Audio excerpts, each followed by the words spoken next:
न मां कर्माणि लिम्पन्ति न मे कर्मफले स्पृहा इति योऽभिजानाति कर्मभिर्न स बध्यते.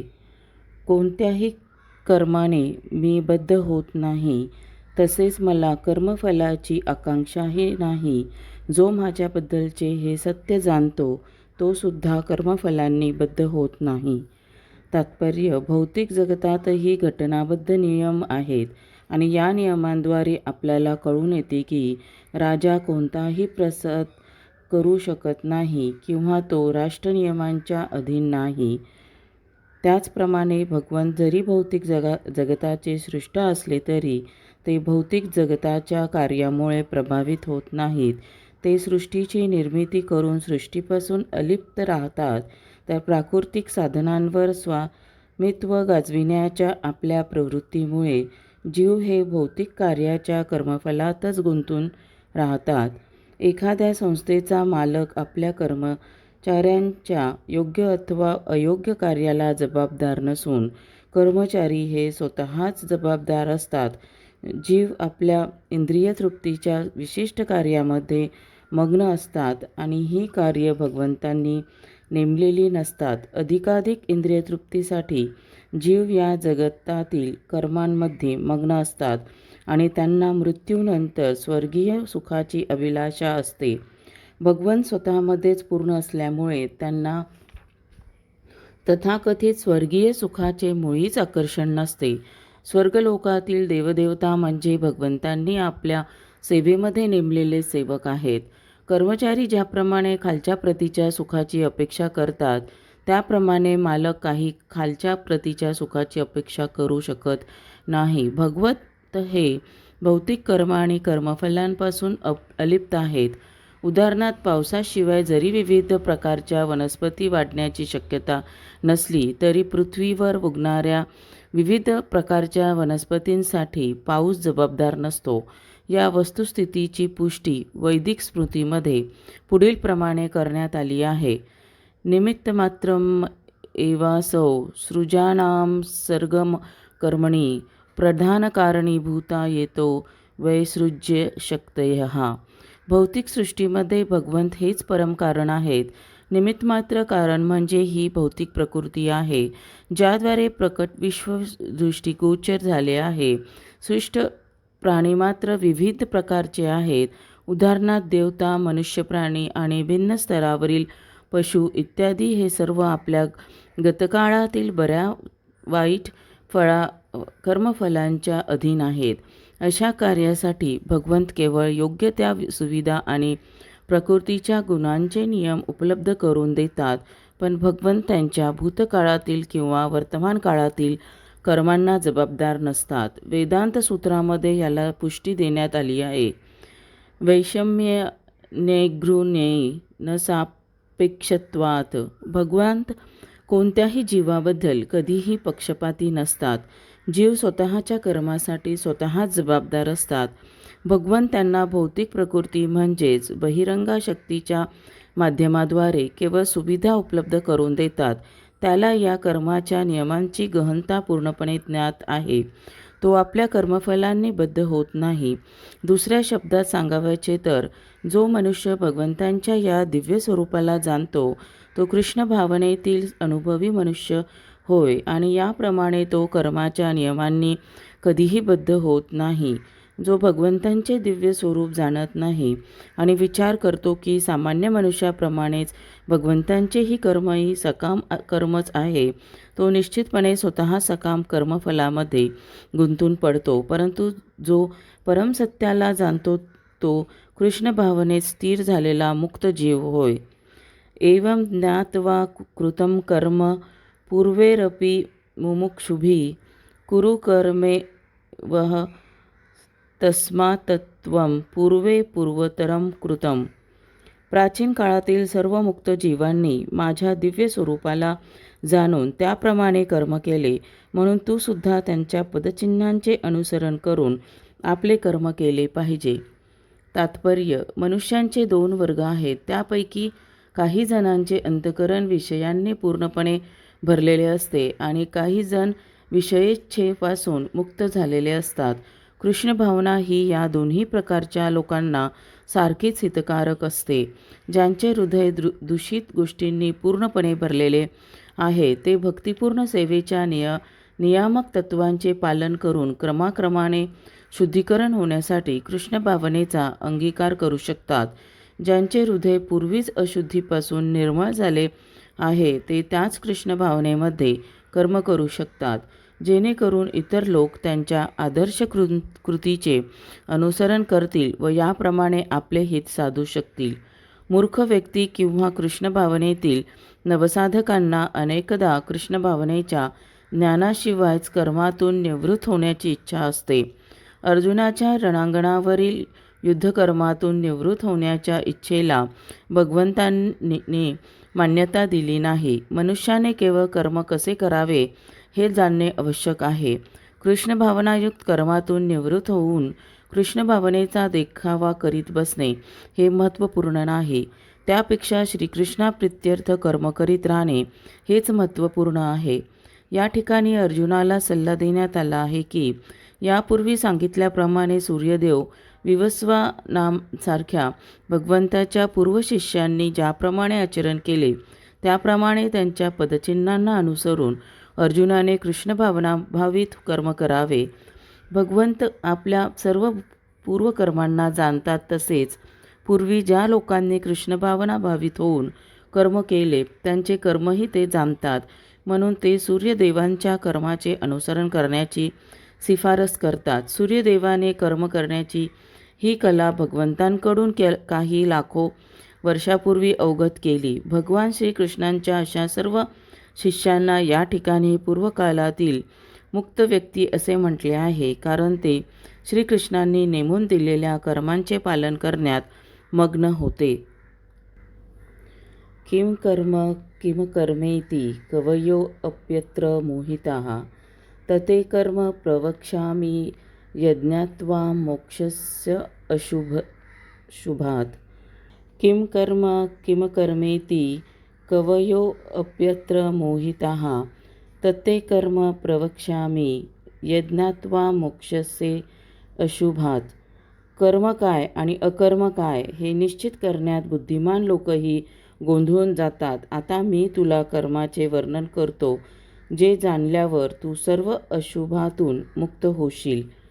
तात्पर्य: कृष्ण भावनाभावित कर्म हे भक्तांच्या उदाहरणावरून करावयाचे असते. 15व्या श्लोकात याचा निर्देश केला आहे. असे कर्म स्वतंत्रपणे का करू नये यासंबंधी पुढील श्लोकात स्पष्टीकरण देण्यात येईल. कृष्ण भावनाभावित कर्म करण्यासाठी या अध्यायाच्या प्रारंभी सांगितल्याप्रमाणे मनुष्याने गुरुशिष्य परंपरेतील प्रामाणिक व्यक्तीच्या आदेशानुसार आचरण केले पाहिजे. कृष्ण भावनेची पद्धती सर्वप्रथम सूर्यदेवाला सांगण्यात आली. सूर्यदेवाने आपला पुत्र मनूला सांगितली, मनूने आपला पुत्र इक्ष्वाकूला सांगितली आणि अशा प्रकारे अत्यंत प्राचीन काळापासून ही पद्धत पृथ्वीवर चालत आलेली आहे. म्हणून मनुष्याने गुरुशिष्य परंपरेतील पूर्वप्रमाणित व्यक्तींच्या चरणचिन्हांचे अनुसरण केले पाहिजे. नाहीतर बुद्धिमान मनुष्य ही आदर्श कृष्ण भावनायुक्त कर्माबद्दल गोंधळून जातील. यास्तव प्रत्यक्ष भगवंतांनीच अर्जुनाला कृष्ण भावनेचे ज्ञान देण्याचे ठरविले आणि प्रत्यक्ष भगवंतांनीच अर्जुनाला कृष्ण भावनेचे ज्ञान दिल्याने जो अर्जुनाच्या पदचिन्हांचे अनुसरण करतो, तो निश्चितच गोंधळून जात नाही. असे सांगितले जाते की केवळ अपूर्ण अयोगिक ज्ञानाद्वारे धर्माचा मार्ग निश्चित करणे शक्य नाही. वास्तविकपणे धर्माचे तत्त्व केवळ भगवंतच सांगू शकतात. धर्म तू साक्षात भगवत्प्रणीतम. अपूर्ण व चुकीच्या तर्काच्या आधारे कोणताही मनुष्य धर्मतत्वाची निर्मिती करू शकत नाही. मनुष्याने ब्रह्म, विष्णू, नारद, मनु, चतुष्कुमार, कपिल, प्रल्हाद, भीष्म, शुकदेव गोसावी, यमराज, जनक आणि बळी महाराज यांसारख्या महाराजांच्या पदचिन्हांचे अनुसरण केले पाहिजे. तर्काद्वारे धर्म अथवा आत्मसाक्षात्कार म्हणजे काय ते जाणणे शक्य नाही. म्हणून आपल्या भक्तांवर अहेतुकी कृपा करण्यासाठीच भगवंत प्रत्यक्ष अर्जुनालाच कर्म आणि अकर्म काय याचे वर्णन करून सांगतात. केवळ कृष्ण भावनाभावित कर्म केल्यानेच भौतिक अस्तित्वाच्या जंजाळ्यातून मुक्त होता येते. कर्मणो ह्यपि बोध्यव्यपम बोध्यव्ययम च विकर्मणः अकर्मणश्च बोध्यव्यम गहना कर्मणो गतिः. कर्माच्या गुंतागुंती समजणे अत्यंत कठीण आहे. म्हणून मनुष्याने कर्म, विकर्म आणि अकर्म म्हणजे काय हे योग्य रीतीने जाणले पाहिजे. तात्पर्य: भौतिक बंधनातून मुक्त होण्याबद्दल जर मनुष्य गंभीर असेल तर त्याने कर्म, अकर्म आणि विकर्म यांतील भेद जाणला पाहिजे. मनुष्याने कर्म त्यापासून निर्माण होणारे कर्मफल आणि विकर्म यांचे स्वतः पृथक्करण करण्याचा प्रयत्न केला पाहिजे, कारण हा एक अत्यंत गहन विषय आहे. कृष्ण भावना आणि त्यानुसार केले जाणारे कर्म जाणण्यासाठी त्याने स्वतः व भगवंत यांतील संबंधाविषयीचे ज्ञात प्राप्त करणे आवश्यक आहे. ज्याला या संबंधांचे पूर्ण ज्ञान होते तो जाणतो की प्रत्येक जीव हा भगवंतांचा शाश्वत सेवक आहे आणि म्हणून जीवाने कृष्ण भावनेमध्ये कर्म करणे अत्यावश्यक आहे. संपूर्ण भगवद्गीता याच उद्देशाकडे निर्देश करते. या कृष्ण भावनेच्या विरुद्ध असणारा इतर कोणताही सिद्धांत व त्यानुसार केले जाणारे कर्म म्हणजेच विकर्म किंवा निषिद्ध कर्म होय. हे सर्व जाणून घेण्यासाठी कृष्ण भावनेतील अधिकृत व्यक्तींच्या सत्संगाने त्यांच्याकडून रहस्य जाणून घेतले पाहिजे. असे करणे म्हणजे प्रत्यक्षपणे साक्षात भगवंतांकडून ज्ञानप्राप्ती केल्याप्रमाणे आहे. नाहीतर अत्यंत बुद्धिमान व्यक्तीही गोंधळून जातील. कर्मण्यकर्म यः पश्चेत् च कर्म यः स बुद्धिमान मनुष्येषु संयुक्तः कृत्स्न कर्म कृत. जो कर्मात अकर्म पाहतो आणि अकर्मात कर्म पाहतो तो बुद्धिमान मनुष्य होय, आणि जरी तो सर्व प्रकारच्या कर्मामध्ये मग्न असला तरी तो दिव्य स्तरावर स्थित आहे. तात्पर्य: कृष्ण भावनायुक्त कर्म करणारा मनुष्य स्वाभाविकपणे कर्मबंधनातून मुक्त असतो. तो आपली कर्मे श्रीकृष्णाप्रित्यर्थ करीत असल्याकारणाने त्याला कर्माच्या परिणामापासून सुखदुःखे भोगावी लागत नाहीत. म्हणून श्रीकृष्णाप्रित्यर्थ तो जरी सर्व प्रकारचे कर्म करण्यात मग्न असला तरी तो मानव समाजातील बुद्धिमान मनुष्य आहे. अकर्म म्हणजे फलरहित कर्म होय. निर्विशेषवादी भीतीमुळे सकाम कर्म थांबवितात, जेणेकरून कर्मफलामुळे आत्मसाक्षात्काराच्या मार्गावर कोणताही अडथळा निर्माण होऊ नये. परंतु भगवंतांचे साकार रूप जाणणारा मनुष्य निश्चितपणे जाणतो की आपले स्वरूप म्हणजे आपण भगवंतांचे नित्य सेवक आहोत. त्यामुळे तो कृष्ण भावनाभावित कर्मांमध्ये संलग्न राहतो. तो सर्व काही श्रीकृष्णाप्रित्यर्थ करीत असल्याकारणाने अशा सेवेमुळे केवळ दिव्य आनंदाची प्राप्ती करीत असतो. जे या मार्गाचा अवलंब करीत आहेत ते इंद्रिय तृप्तीच्या इच्छेपासून मुक्त असतात. श्रीकृष्णांची नित्य सेवा करण्याच्या जाणीवेमुळे मनुष्य सर्व प्रकारच्या कर्मबंधनातून मुक्त होतो. यशश्च सर्वे समारंभा कामसंकल्प वर्जिताः ज्ञानाग्निदग्धकर्माणं तमाहुः पंडितं बुधाः. ज्याचे प्रत्येक प्रयत्न इंद्रिय तृप्तीच्या इच्छेविरहित आहेत तो पूर्ण ज्ञानामध्ये स्थित आहे असे जाणावे. साधुपुरुषांच्या मते या प्रकारे कर्म करणाऱ्या मनुष्याचे कर्मफळ अग्निरूपी पूर्ण ज्ञानाद्वारे जळून भस्म झाले आहे.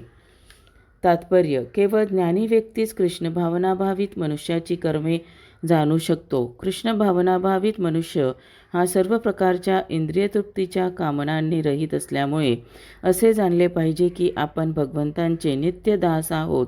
या आपल्या स्वरूपस्थितीच्या पूर्ण ज्ञानाद्वारे त्याने आपले कर्मफळ जाळून भस्म केले आहे.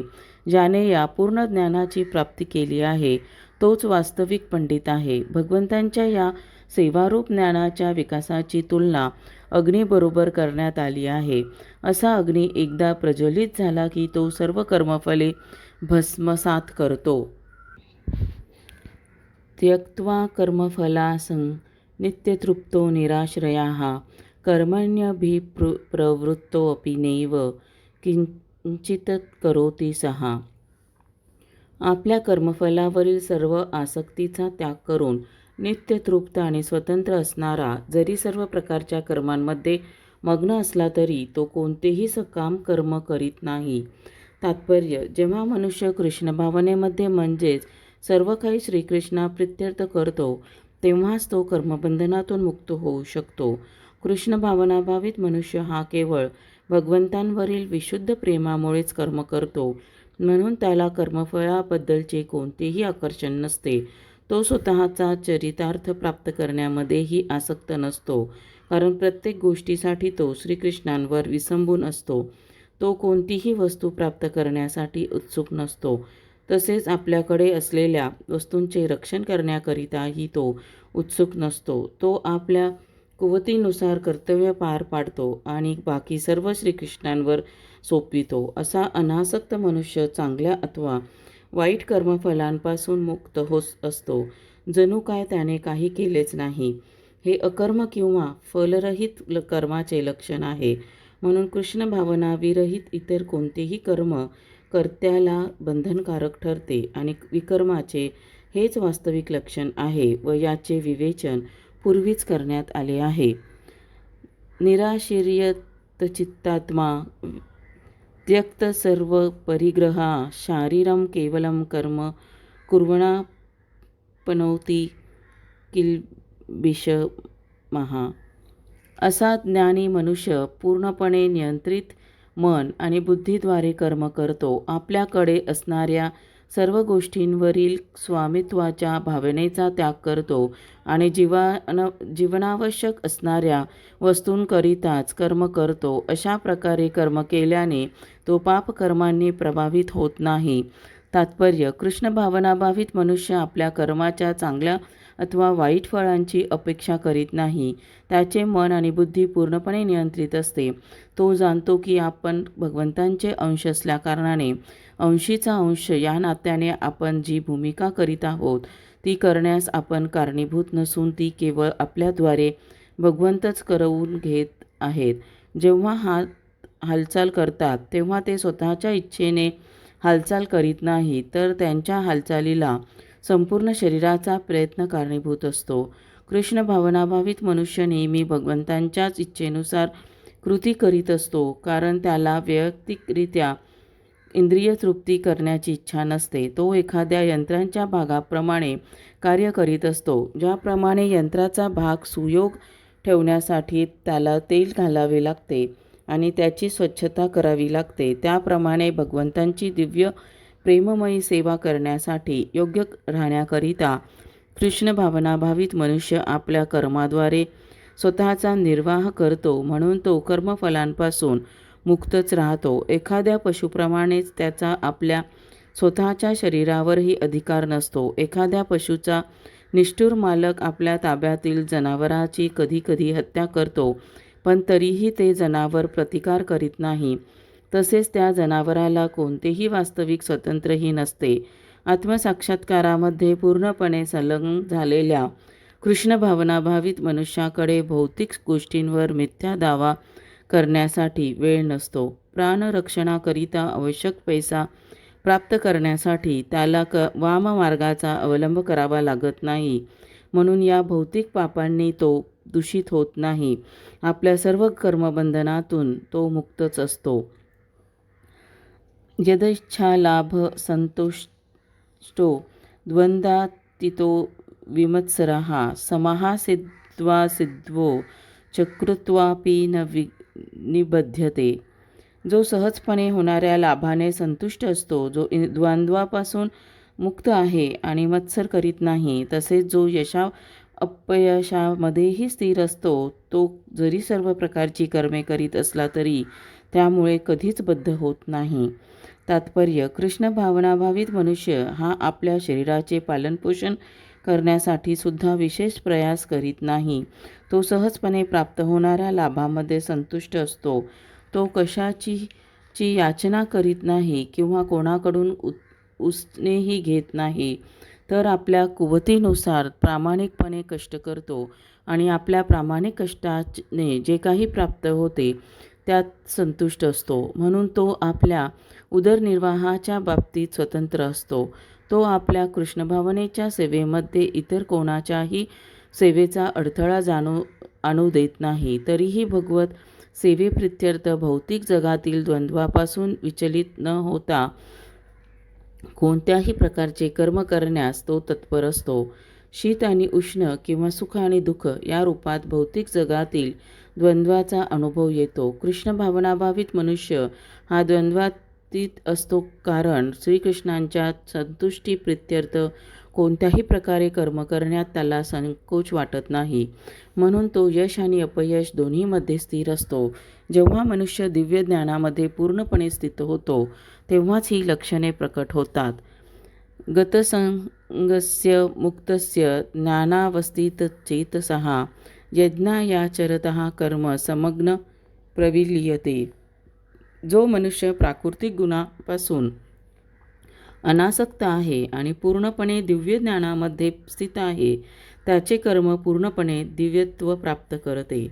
तात्पर्य: पूर्णपणे कृष्णभावनाभावित झाल्यामुळे मनुष्य सर्व द्वंद्वातून मुक्त होतो आणि याप्रमाणे तो प्राकृतिक गुणांच्या दोषापासूनही मुक्त होतो. श्रीकृष्णांशी संबंधित आपल्या स्वरूप परिस्थितीचे त्याला ज्ञान असल्यामुळे तो मुक्त होऊ शकतो आणि म्हणून त्याचे मन कृष्ण भावनेपासून कधीही विचलित होऊ शकत नाही. यामुळे तो जे जे करतो ते आदिविष्णू म्हणजेच श्रीकृष्ण प्रीत्यर्थ करतो. म्हणून त्याचे कर्म यज्ञाप्रमाणेच आहे, कारण यज्ञाचा उद्देश हा परमपुरुष श्रीविष्णू श्रीकृष्णांना संतुष्ट करणे हाच असतो. अशा कर्मामुळे प्राप्त होणारी कर्मे निश्चितच दिव्यत्वामध्ये विलीन होतात व त्यामुळे कर्मफलांचे भौतिक परिणाम भोगावे लागत नाहीत. ब्रह्मार्पणं ब्रह्म हविर्ब्रह्माग्नो ब्रह्मणाहुतं ब्रह्मोन तेन गंतव्यं ब्रह्मकर्म समाधिना. कृष्ण भावनेमध्ये पूर्णपणे तल्लीन झालेल्या मनुष्याला निश्चितच भगवत धामाची प्राप्ती होते, कारण तो आध्यात्मिक क्रियांत पूर्णपणे निमग्न झालेला असतो. या आध्यात्मिक क्रियांमध्ये हवनसुद्धा आध्यात्मिक स्वरूपाचे आहे आणि हवीसुद्धा आध्यात्मिक स्वरूपाचीच आहे. तात्पर्य: कृष्ण भावनाभावित होऊन केलेली कर्मे शेवटी अशी आध्यात्मिक ध्येयप्राप्ती करून देतात, ते या श्लोकात सांगितले आहे. कृष्ण भावनाभावित अनेक विविध कर्मे आहेत आणि त्या सर्वांचे वर्णन पुढील श्लोकांमध्ये करण्यात येईल. पण आता केवळ कृष्ण भावनेच्या तत्वाचे विवेचन करण्यात आले आहे. भौतिक विकारांमध्ये गुंतलेला बद्ध जीव हा भौतिक परिस्थितीत कर्म करणार हे निश्चित आहे. म्हणून त्याने अशा परिस्थितीमधून मुक्त होणे आवश्यक आहे.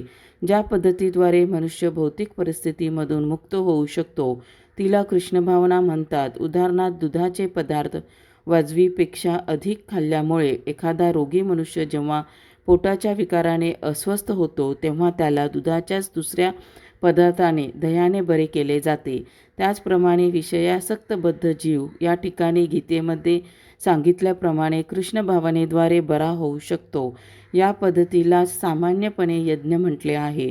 यज्ञ म्हणजे सर्व कर्मे श्रीविष्णू किंवा श्रीकृष्णाच्या संतुष्टीकरिता करणे होय. या भौतिक जगातील कर्मे जितक्या प्रमाणात कृष्ण भावनाभावित होऊन किंवा केवळ श्रीकृष्ण प्रीत्यर्थ केली जातात तितक्याच प्रमाणात तल्लीनतेने वातावरण आध्यात्मिक होते. ब्रह्म म्हणजेच आध्यात्मिक किंवा दिव्य होय. भगवंत हे दिव्य आहेत आणि त्यांच्या दिव्य देहामधून निःसृत होणाऱ्या किरणांना ब्रह्मज्योती म्हटले जाते व हेच त्यांचे दिव्य तेज आहे. अस्तित्वातील सर्व गोष्टी ब्रह्मज्योतीमध्ये स्थित आहेत, पण जेव्हा या ब्रह्मज्योतीवर माया किंवा इंद्रियतृप्तीचे आवरण येते तेव्हा त्या ज्योतीला भौतिक म्हटले जाते. हे भौतिक आवरण कृष्ण भावनेद्वारे तात्काळ काढून टाकता येते.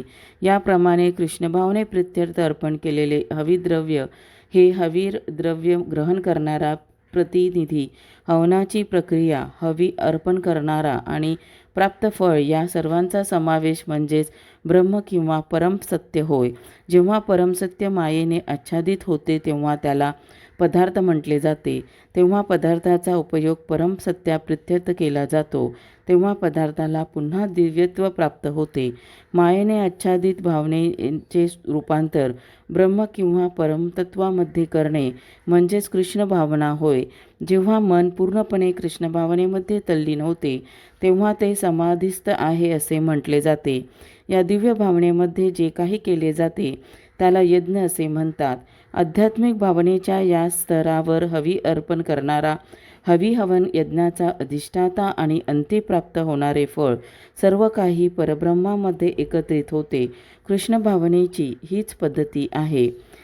दैवम एव वापरे यज्ञम योगिनः परयुपासते ब्रह्माज्ञाव परे यज्ञम यज्ञे नैवोपजुहती. काही योगीजन देवदेवतांना विविध प्रकारचे यज्ञ अर्पण करून त्यांची चांगल्या रीतीने उपासना करतात आणि त्यातील काही जण परब्रह्म अग्नीमध्ये यज्ञ अर्पण करतात. तात्पर्य: पूर्वी वर्णन केल्याप्रमाणे कृष्ण भावनाभावित होऊन कर्म करण्यामध्ये संलग्न झालेल्या मनुष्याला परमयोगी म्हणतात. पण इतर असे लोक आहेत जे या प्रकारच्या यज्ञाद्वारे देवदेवतांची उपासना करतात आणि इतरही असे लोक आहेत जे परब्रह्म किंवा भगवंतांच्या निर्विशेष तत्वाप्रित्यर्थ यज्ञ करतात. म्हणून विविध श्रेणींना अनुसरून विविध प्रकारचे यज्ञ आहेत. निरनिराळ्या प्रकारच्या याज्ञिकांनी केलेले निरनिराळ्या श्रेणीतील यज्ञ हे केवळ यज्ञांचे ब्रह्मात्कारी वर्गीकरण दर्शवितात. वस्तुतः यज्ञ म्हणजे भगवान श्री विष्णूंना संतुष्ट करणे होय. श्री विष्णू यज्ञ या नावानेही जाणले जातात. सर्व निरनिराळ्या प्रकारच्या यज्ञांचे साधारणपणे 2 प्राथमिक विभाग करता येतात: भौतिक वस्तूंचा यज्ञ आणि दिव्य ज्ञान प्राप्तीसाठी केलेला यज्ञ. कृष्ण भावनाभावित व्यक्ती भगवंतांच्या संतुष्टीसाठी आपल्याकडील सर्व भौतिक वस्तूंचा यज्ञ करतात आणि तात्पुरत्या भौतिक सुखाची इच्छा असलेले इंद्र, सूर्यदेव इत्यादी देवदेवतांना संतुष्ट करण्यासाठी आपल्याकडील भौतिक वस्तूंचा यज्ञ करतात आणि निर्विशेषवादी हे निराकार ब्रह्मज्योतीमध्ये विलीन होऊन आपल्या व्यक्तित्वाचा यज्ञ करतात. देवदेवता म्हणजे भगवंतांनी विश्वाला उष्णता, ऊर्जा, प्रकाश इत्यादी गोष्टींचा पुरवठा करण्यासाठी नेमलेले शक्तिशाली जीव आहेत. जे भौतिक लाभ प्राप्त करू इच्छितात ते वैदिक कर्मकांडानुसार विविध प्रकारच्या यज्ञाद्वारे देवदेवतांची उपासना करतात.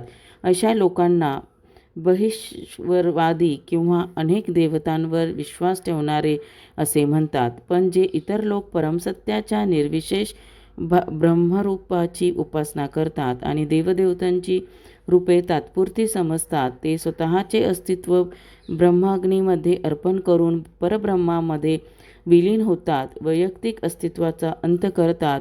असे निर्विशेषवादी परमसत्याच्या दिव्य स्वरूपाचे ज्ञान प्राप्त करण्यामध्ये काल व्यतीत करतात. दुसऱ्या शब्दात सांगावयाचे तर सकामकर्मी भौतिक उपभोग प्राप्त करण्यासाठी आपल्याकडील भौतिक वस्तूंचा यज्ञ करतात, तर निर्विशेषवादी हे परब्रह्मामध्ये विलीन होण्यासाठी आपल्या भौतिक उपाधींचा यज्ञ करतात. निर्विशेषवाद्यांसाठी यज्ञाग्नी हा परब्रह्म आहे आणि आहुती म्हणजे आत्मस्वरूप आहे, जे ब्रह्माग्नीमध्ये अर्पिले जाते. परंतु अर्जुनासारख्या कृष्णभावनाभावित भक्त हा श्रीकृष्णांच्या संतुष्टीप्रित्यर्थ सर्वस्व यज्ञार्पित करतो. त्याप्रमाणे भक्तांकडील भौतिक वस्तू तसेच त्यांचे स्वतःचे अस्तित्व म्हणजेच सर्वस्व श्रीकृष्ण प्रित्यर्थ यज्ञार्पित होते. म्हणूनच तो सर्वोत्तम योगी होय. परंतु असे केल्याने तो आपले स्वतःचे वैयक्तिक अस्तित्व गमावत नाही.